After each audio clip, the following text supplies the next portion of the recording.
كلمات حق عليها نحيا وعليها نموت وعليها نبعث إن شاء الله تعالى من العاملين.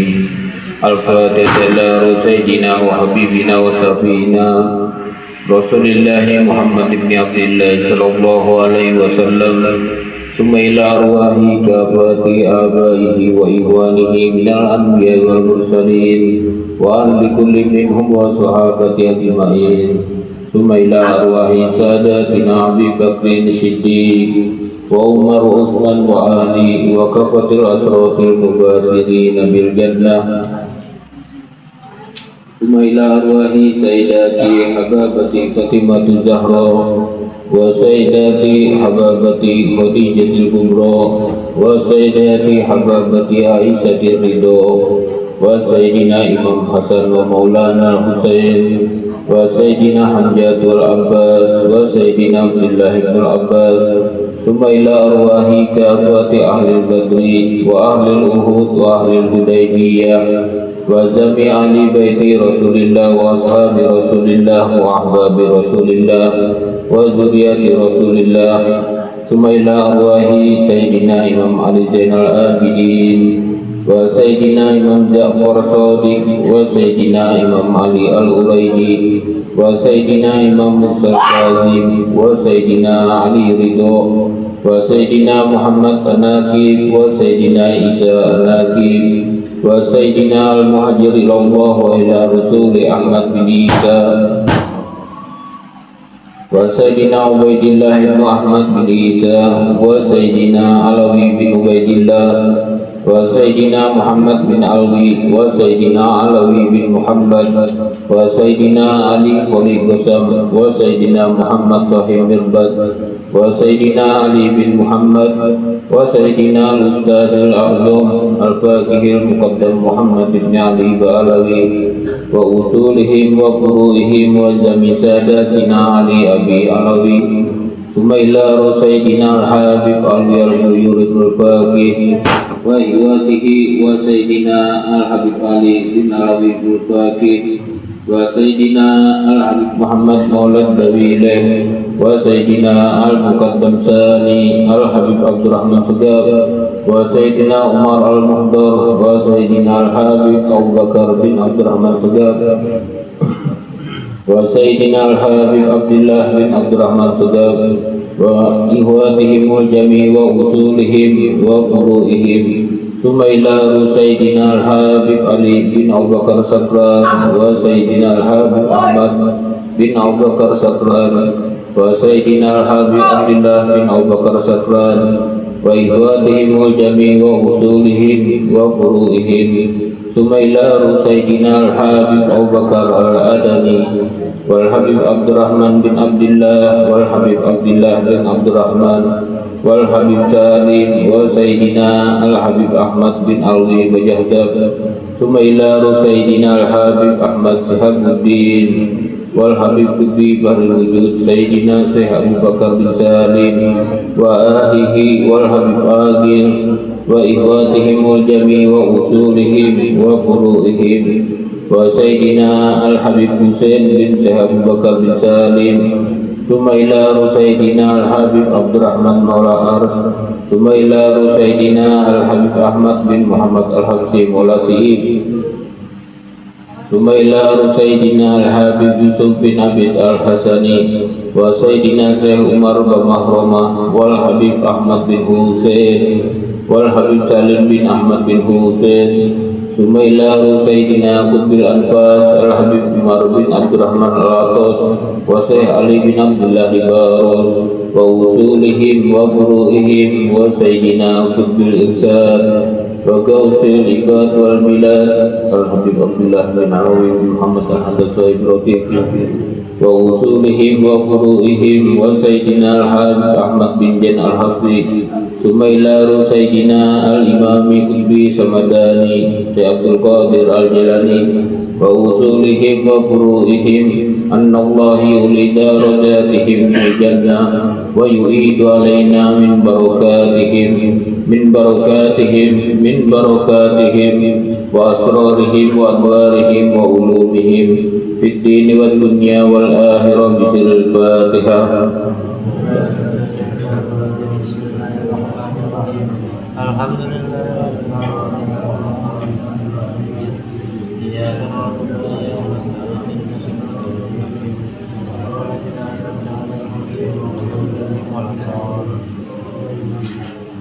أعوذ بالله من الشيطان الرجيم. بسم الله الرحمن الرحيم.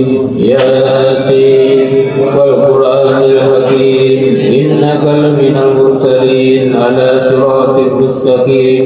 تنزيل العزيز الرحيم لتنذر قوما منذر قوم كافرون لقد أقرنا أكثرهم إنا جعلنا في أعناقهم أغلالا فهي إلى الأذقان فهم مقمحون وجعلنا من بين أيديهم سدا ومن خلفهم سدا فأغشيناهم فهم لا يبصرون وسواء عليهم أعجلتهم أم لم تنذرهم لا يؤمنون إنما تنذر من اتبع الذكر وخشي الرحمن بالغيب فبشره بمغفرة وأجر كريم. إنا نحن نحيي الموتى ونكتب ما قدموا وآثارهم وكل شيء أحصيناه في إمام مبين. واضرب لهم مثلا أصحاب القرية إذ جاءها المرسلون إذ أرسلنا إليهم اثنين فكذبوهما فعززنا بثالث فقالوا إنا إليكم مرسلون قالوا ما أنتم إلا بشر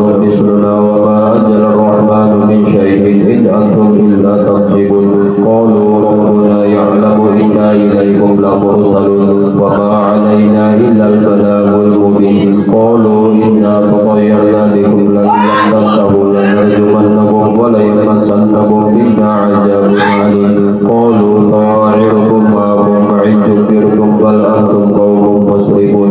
وجاء من أقصى المدينة رجل يسعى قال يا قوم اتبعوا المرسلين اتبعوا من لا يسألكم أجرا وهم مهتدون. وما لي لا أعبد الذي فطرني وإليه ترجعون. أتخذ من دونه آلهة إن يردني الرحمن بضر لا تغن عني شفاعتهم شيئا ولا ينقذون. إني إذا لفي ضلال مبين.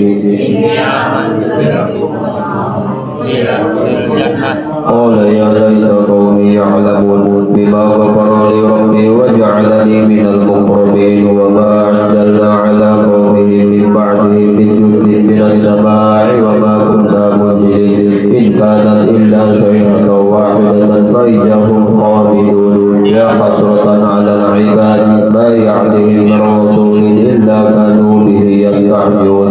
ألم يروا كم أهلكنا قبلهم من القرون أنهم إليهم لا يرجعون. وإن كلا جميع لدينا محضرون. وآية لهم الأرض الميتة أحييناها وأخرجنا منها حبا فمنه يأكلون. وجعلنا فيها جنات من نخيل وأعناب وفجرنا فيها من العيون ليأكلوا من ثمره وما عملته أيديهم أفلا يشكرون. سبحان الذي خلق الأزواج كلها مما تنبت الأرض ومن أنفسهم ومما لا يعلمون.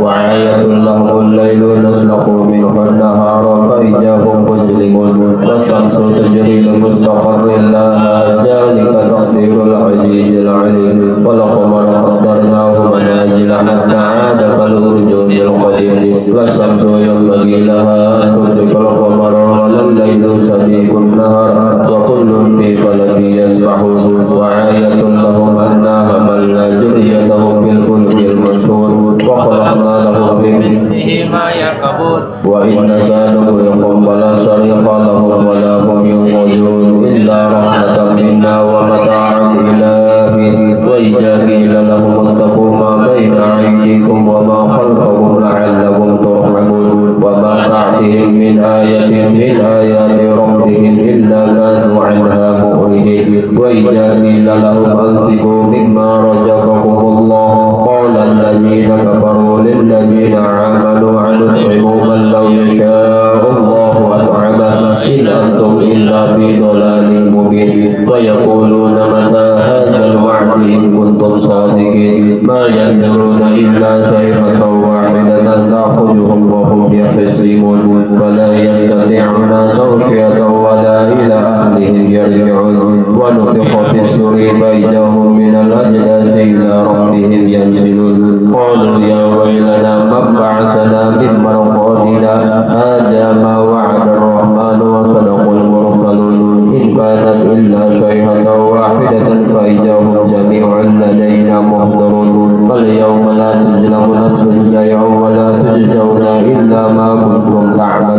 إن أصحاب الجنة اليوم في شغل فاكهون هم وأزواجهم في ظلال على الأرائك متكئون لهم فيها فاكهة ولهم ما يدعون سلام قولا من رب رحيم سلام قولا من رب رحيم سلام قولا من رب رحيم وامتازوا اليوم أيها المجرمون ألم أعهد إليكم يا بني آدم ألا تعبدوا الشيطان إنه لكم عدو مبين وأن اعبدوني هذا صراط مستقيم ولقد أضل منكم جبلا كثيرا فلم تكونوا تعقلون هذه جهنم التي كنتم توعدون اصلوها اليوم بما كنتم تكفرون اليوم نختم على أفواههم وتكلمنا أيديهم وتشهد أرجلهم بما كانوا يكسبون ولو نشاء لطمسنا على أعينهم فاستبقوا الصراط فعنا يبصرون ولو نشاء لمسخناهم على مكانتهم فما استطاعوا مضيا ولا يرجعون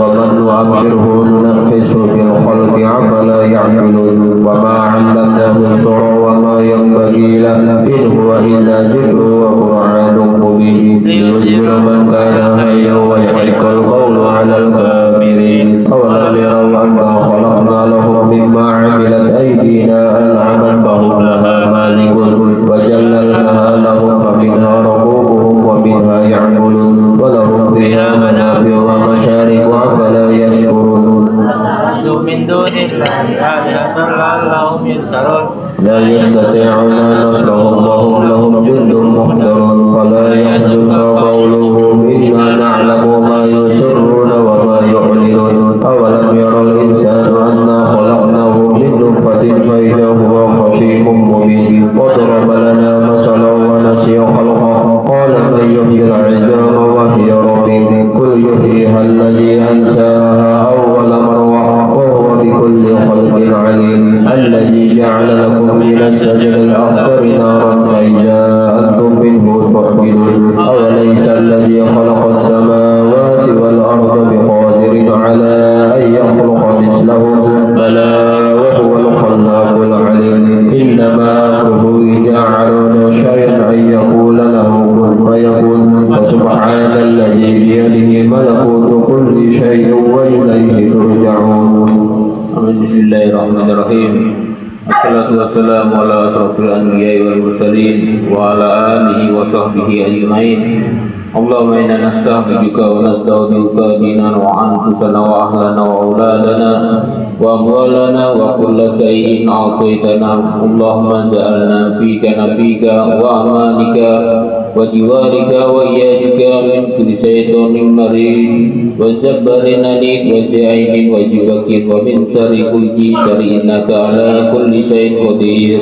Allahumma jamilna bil afiyah wa salama wa haqiqna bit taqwa wal istiqamah wa isna min musibatin nadamah innaka sami'ud du'a. Allahumma ighfir lana wa li walidina wa li auladina wa li masaihina wa li ihwanina fid din wa li ashabina wa ahbabina wa liman ahabbana fika wa liman ahsana ilaina wa lil mu'minina wal mu'minat wal muslimina wal muslimat ya rabbal alamin. Wa sallallahu ala abdika wa rasulika sayyidina Muhammadin wa ala alihi wa sahbihi wa sallim walhamdulillahi rabbil alamin. Bismillahirrahmanirrahim. Alhamdulillahilladzi anzala ala abdihil kitaba wa lam yaj'al lahu iwaja qayyiman liyunzira ba'san shadidan min ladunhu wa yubashshiral mu'minin الذين يعملون الصالحات أن لهم أجرا حسنا ماكثين فيه أبدا وينذر الذين قالوا اتخذ الله ولدا ما لهم به من علم ولا لآبائهم كبرت كلمات تخرج من أفواههم إن يقولون إلا كذبا فلعلك باهع نفسك على أبصارهم إن لم يؤمنوا بهذا الحديث أسفا إنا جعلنا ما على الأرض زينة لها لنبلوهم أيهم أحسن عملا وإنا لجاعلون ما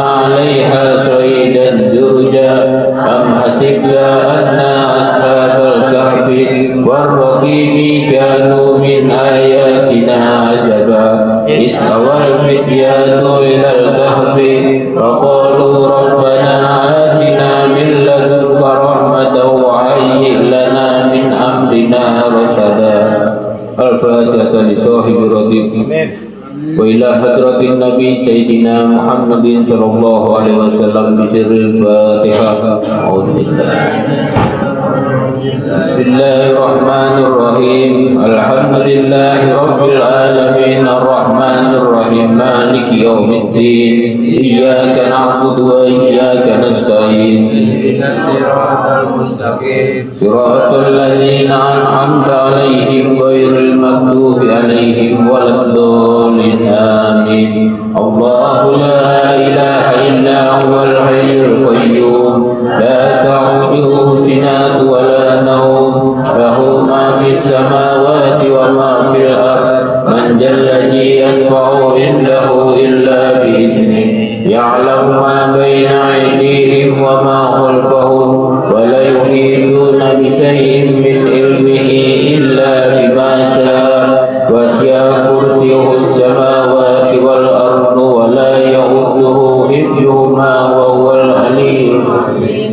آمن الرسول بما أنزل إليه من ربه والمؤمنون كل آمن بالله وملائكته وكتبه ورسله لا نفرق بين أحد من رسله وقالوا سمعنا وأطعنا غفرانك ربنا وإليك المصير.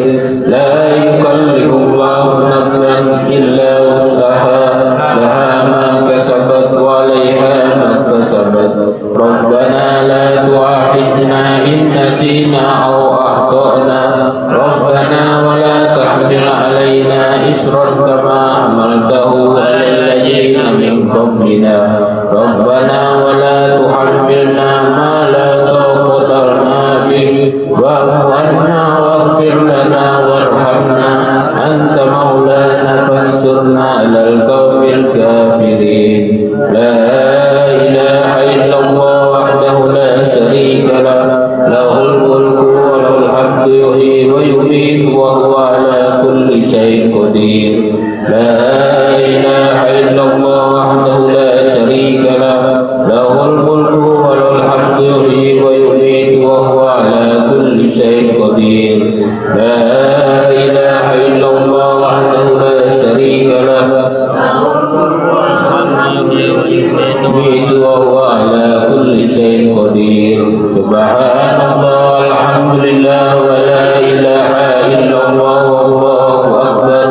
سبحان الله الحمد لله ولا إله إلا الله والله أكبر. سبحان الله الحمد لله ولا إله إلا الله والله أكبر. سبحان الله بحمده سبحان الله العظيم.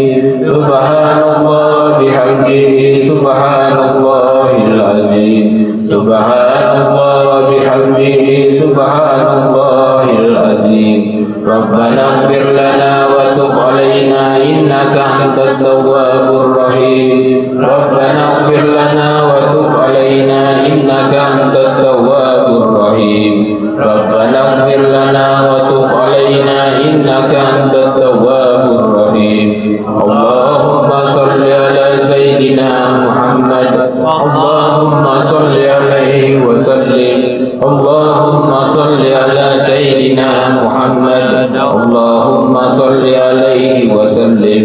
اللهم صل على سيدنا محمد اللهم صل عليه وسلم. أعوذ بكلمات الله التامة من شر ما خلق. أعوذ بكلمات الله التامة من شر ما خلق. أعوذ بكلمات الله التامة من شر ما خلق.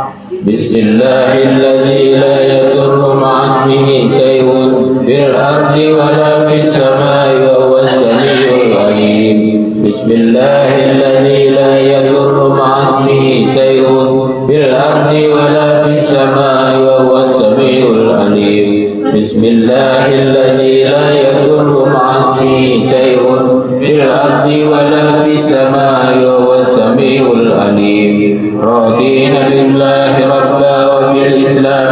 بنا وبمحمد نبيا رضينا بالله ربا وبالإسلام دينا وبمحمد نبيا رضينا بالله ربا وبالإسلام دينا وبمحمد نبيا بسم الله والحمد لله والخير والسر بمعصية الله بسم الله والحمد لله والخير والسر بمعصية الله بسم الله والحمد لله والخير والسر بمعصية الله آمنا بالله واليوم الآخر تبنا إلى الله باطنا وظاهر آمنا بالله واليوم الآخر تبنا إلى الله باطنا وظاهر آمنا بالله واليوم الآخر تبنا إلى الله باطنا وظاهر يا ربنا واعف عنا وامحو الذي كان منا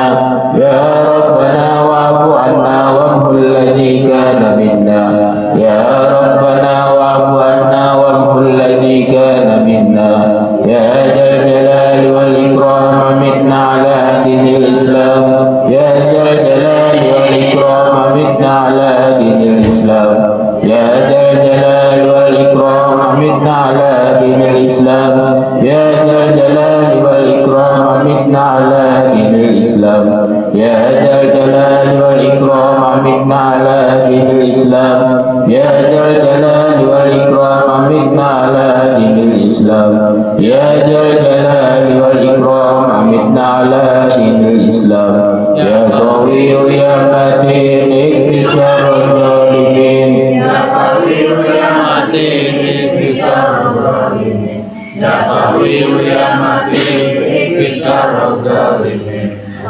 أمر المسلمين سرق الله سر المؤذن أصلح الله أمر المسلمين سرق الله سر المؤذن أصلح الله أمر المسلمين سرق الله سر المؤذن يا علي يا كبير يا عليم يا قدير Ya Sami'u يا بصير يا لطيف يا خبير يا علي يا كبير يا عليم يا قدير يا سميع يا بصير يا لطيف يا خبير يا علي يا كبير يا عليم يا قدير يا سميع يا بصير يا لطيف يا خبير يا فارج الهم يا كاشف الغم يا من بعبده يغفر ويرحم يا فارج الهم يا كاشف الغم يا من بعبده يغفر ويرحم يا فارج الهم يا كاشف الغم يا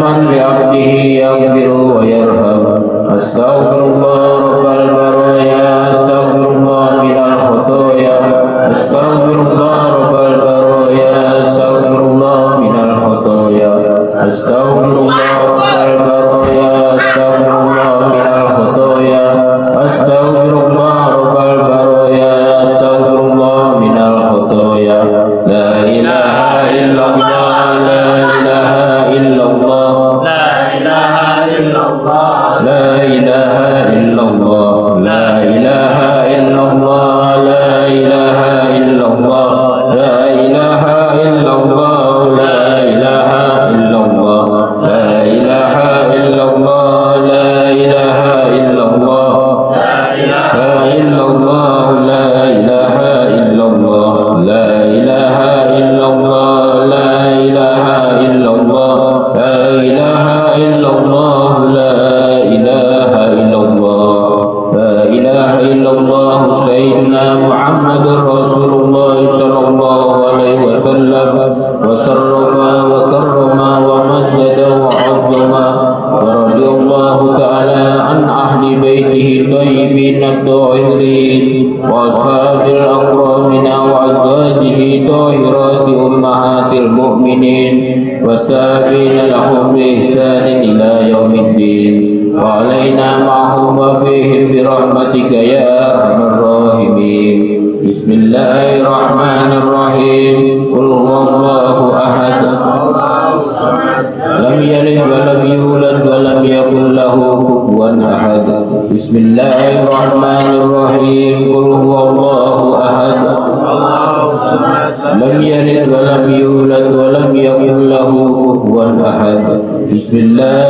الرحمن الرحيم قل هو الله أحد الله الصمد لم يلد ولم يولد ولم يكن له كفوا أحد بسم الله الرحمن الرحيم قل أعوذ برب الفلق من شر ما خلق غاسق إذا وقب ومن شر النفاثات في العقد ومن شر حاسد إذا حسد بسم الله الرحمن الرحيم قل أعوذ برب الناس مالك الناس إله الناس من شر الوسواس الخناس الذي يوسوس في صدور الناس من الجنة والناس الفاتحة إلى سيدنا وحبيبنا وسفينا وقرة أعيننا رسول الله محمد بن عبد الله صلى الله عليه وآله وأصحابه وذرياته وأهل بيته ثم إلى سيدنا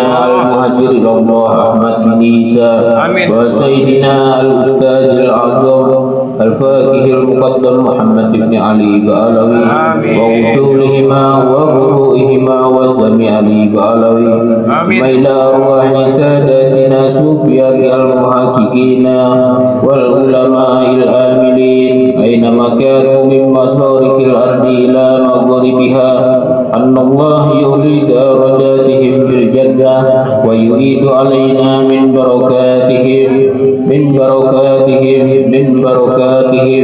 وأسرارهم وأنوارهم وعلومهم في الدين والدنيا والآخرة بسر الفاتحة.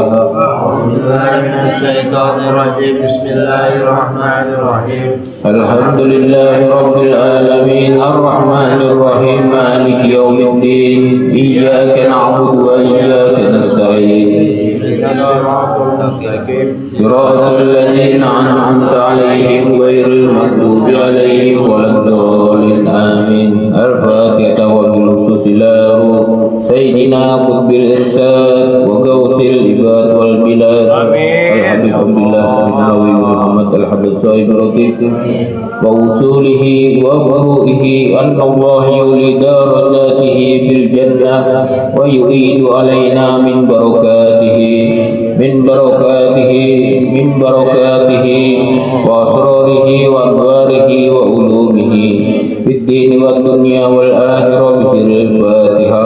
أعوذ بالله من الشيطان الرجيم بسم الله الرحمن الرحيم الحمد لله رب العالمين الرحمن الرحيم مالك يوم الدين إياك نعبد وإياك نستعين اهدنا الصراط المستقيم صراط الذين أنعمت عليهم غير المغضوب عليهم ولا الضالين. الفاتحة تحية القبول وتقبل بكل سؤال ومعقول وصلاح سعد ظاهرا وباطنا وبأن الله يحمد الحجاج والمسافرين والحجاج والمجاهدين من المسلمين في البر والبحر أجمعين وبأن الله يسعفه السلامة ويردهم إلى أوطانهم سالمين غانمين محفوظين بخير ورزق وعافية لنا ولكم يحاجون وبأن الله يعطي كل سعيد منا ومنكم سؤله على ما يرضى الله ورسوله ويحيي جميع حاجاتنا كلها ويكل أعمارنا بطاعة الله ورضاه ويدخلنا الجنة الفردوس بغير حساب ويمن علينا أجمعين بكمال حسن الختام عند نزول الحباب وإلى حضرة النبي سيدنا محمد صلى الله عليه وسلم. الفاتحة. أعوذ بالله من الشيطان الرجيم بسم الله الرحمن الرحيم الحمد لله رب العالمين الرحمن الرحيم مالك يوم الدين إياك نعبد وإياك نستعين اهدنا الصراط المستقيم صراط الذين أنعمت عليهم غير المغضوب عليهم ولا الضالين آمين. بسم الله الرحمن الرحيم الحمد لله رب العالمين والصلاة والسلام على سيد المرسلين سيدنا محمد وعلى آله وصحبه أجمعين. اللهم إنا نسألك بهذه سورة الفاتحة المعجمة وسبع مثاني والقرآن العظيم أن تفتح لنا بكل خير وأن تتفضل علينا بكل خير وأن تجعلنا من أهل الخير وأن تعاملنا يا مولانا معاملة لأهل الخير آمين يا وأن الله. تحفظنا في ديننا وأنفسنا وأولادنا وأموالنا وأهلنا وأصحابنا وأحبابنا آمين يا من كل فتنة وفتنة وبؤس وضير إنك ولي كل خير آمين يا الله. ومتقبل بكل خير ومؤتي بكل خير يا أرحم آمين يا الراحمين. الله. اللهم اغفر لنا ولوالدينا ولأولادنا ولمسيحين في الدين ولمن أحسن إلينا ولمن أوصانا بالدعاء ولجميع المسلمين والمسلمات آمين. والمؤمنين والمؤمنات الأحياء منهم والأموات. اللهم اغفر لنا وارحمنا وارض عنا وتقبل منا وادخلنا الجنة ونجينا من النار. اللهم أصلح لنا شأننا كله. اللهم أجدنا ولا تنقصنا وأكرمنا ولا تهنا وأتينا ولا تحرمنا وارضنا وارض عنا يا أرحم الراحمين. وصلى الله على سيدنا محمد وعلى آله وصحبه وسلم والحمد لله رب العالمين. اللهم إنا نسألك رضاك والجنة ونعوذ بك من سخطك والنار. اللهم إنا نسألك رضاك والجنة ونعوذ بك من سخطك والنار. اللهم إنا نسألك رضاك والجنة ونعوذ بك من سخطك والنار. يا عالم سر منا لا تهتك ستر عنا وآفنا واعف عنا وكن لنا حيث كنا. يا عالم سر منا لا تهتك ستر عنا واعف عنا وكن لنا حيث كنا. يا عالم سر منا لا تهتك ستر عنا وآفنا واعف عنا وكن لنا حيث كنا. جزا الله سيدنا محمدا عنا خيرا. جزا الله سيدنا محمدا عنا ما هو أهله. جزا الله سيدنا محمدا عنا خيرا. جزا الله سيدنا محمدا عنا ما هو أهله. جزا الله سيدنا محمدا عنا خيرا. جزا الله سيدنا محمدا عنا ما هو أهله. يا الله بها يا الله بها يا الله بحسن الخاتمة. يا الله بها يا الله بها يا الله بحسن الخاتمة. يا الله بها يا الله بها يا الله بحسن الخاتمة. يا لطيف لم يزل قلت بنا بما نزل. إنك لطيف لم تزل قلت بنا والمسلمين. يا لطيف لم يزل قلت بنا بما نزل. إنك لطيف لم تزل قلت بنا والمسلمين. يا لطيف لم يزل قلت بنا بما نزل. إنك لطيف لم تزل قلت بنا والمسلمين. يا لطيفا بخلقه يا عالما بخلقه يا عابرا بخلقه قلت بنا. يا لطيف يا عليم يا خبير. يا لطيفا بخلقه يا عالما بخلقه يا عابرا بخلقه قلت بنا. يا لطيف يا عليم يا خبير. يا لطيفا بخلقه يا عالما بخلقه يا خبيرا بخلقه قلت بنا. يا لطيف يا عليم يا خبير. يا أمان الخائفين علمنا مما نخاف. يا أمان الخائفين سلمنا مما نخاف. يا منزل الخائفين نجنا مما نخاف. يا ربنا يسر لنا أمورنا بجاه سيدنا محمد.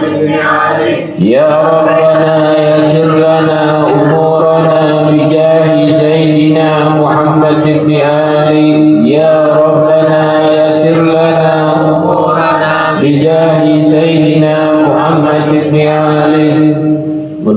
mudah-mudahan segala hajat-hajat kita dikabulkan oleh Allah Subhanahu wa taala. Disehatkan badan kita, dipanjangkan umur kita, yang sedang sakit mudahan disembuhkan oleh Allah Subhanahu wa taala. Dan dilancarkan rezeki kita, dilancarkan urusan dunia maupun urusan akhirat, dan mudah-mudahan kelak kita di surga dikumpulkan bersama Habibuna Muhammad sallallahu alaihi wasallam. Al-Fatihah bil qabul wa tamamul usul wal bulughi kulli ma'mur wa ila hadratir rasul sayyidina Muhammadin al-Mustafa Rasulillah sallallahu alaihi wasallam bi sirril Fatihah. Bismillahirrahmanirrahim. Alhamdulillahi rabbil alamin. Ar-Rahmanir Rahim. Maliki yaumiddin. Iyyaka na'budu wa iyyaka nasta'in. Ihdinas siratal mustaqim. Siratal ladzina an'amta 'alaihim ghairil maghdubi 'alaihim waladdallin. دائم الفضل على البرية يا باسط اليدين بالعدية يا صاحب المواهب السنية صل على سيدنا محمد خير الورى سجيا واغفر لنا يا ذا العليا في هذه العصية اللهم يا دائم الفضل على البرية يا باسط اليدين بالعدية يا صاحب المواهب السنية صل على سيدنا محمد خير الورى سجيا واغفر لنا يا ذا العليا في هذه العصية اللهم يا دائم الفضل على البرية يا باسط اليدين بالعطية يا صاحب المواهب السنية صل على سيدنا محمد خير الورى سجيا واغفر لنا يا ذا العليا في هذه العصية اللهم يا دائم الفضل على البرية يا باسط اليدين بالعطية يا صاحب المواهب السنية صل على سيدنا محمد خير الورى سجيا واغفر لنا يا ذا العليا في هذه العصية اللهم يا دائم الفضل على البرية يا باسط اليدين بالعطية يا صاحب المواهب السنية صل على سيدنا محمد خير الورى سجيا واغفر لنا يا ذا العليا في هذه العصية اللهم يا دائم الفضل على البرية يا باسط اليدين بالعطية يا صاحب المواهب السنية صل على سيدنا محمد خير الورى سجيا واغفر لنا يا ذا العليا في هذه العصية اللهم يا دائم الفضل على البرية يا باسط اليدين بالعطية يا صاحب المواهب السنية صل على سيدنا محمد خير الورى سجيا واغفر لنا يا ذا العليا في هذه العصية اللهم يا دائم الفضل على البرية يا باسط اليدين بالعطية يا صاحب المواهب السنية صل على سيدنا محمد خير الورى سجيا اللهم يا دائم الفضل على البرية يا باسط اليدين بالعطية يا صاحب المواهب السنية صل على سيدنا محمد خير الورى سجيا واغفر لنا يا ذا العليا في هذه العصية اللهم يا دائم الفضل على البرية يا باسط اليدين بالعطية يا صاحب المواهب السنية صل على سيدنا محمد خير الورى سجيا واغفر لنا يا ذا العليا في هذه العصية إلى حضرة النبي المصطفى سيدنا محمد صلى الله عليه وسلم وآله وصحبه ثم إلى حضرة إخوانه من الأنبياء والمرسلين والأولياء والشهداء والصالحين والصحابة والتابعين والعلماء العاملين والمصنفين وجميع الملائكة المقربين خصوصا Haji Anwar bin Haji Nurul bin Arsin wa walidina wa walidihim wa amwatina wa amwatihim bisiril Fatihah.